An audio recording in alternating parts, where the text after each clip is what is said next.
โบ้ยมึงเศรษฐีมาแต่ไสเอิงฮะมึงเศรษฐีมาแต่ไสเบิ่งมึงกินนี่อาหารมึงกินนี่มึงมาจากเดือนกูกินเท่านึงอ้าว8 เดือนมั้งมึงให้กูกินเท่านึงอ่ะมึงก็ให้กูกินแน่มึงก็อย่าเบื่อได้กินมันกินหลายโพ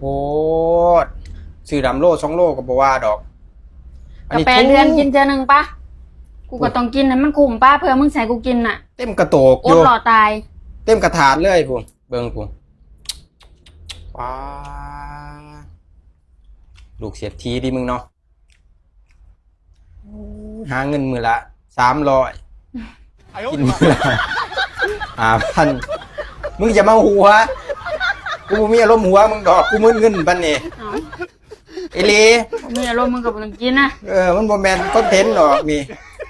เบิ่งพี่น้องเอ้ยบ่นายเด้เมียค่ะเมียคุณพี่น้องเด้อจักไล่สิว่านะมึงเอ้าเท่านี้แหละจบคลิปเบื่อเบิ่งเด้อึงแมลงบ่ต้องเชิงเด้อมึงอดออบยำมึง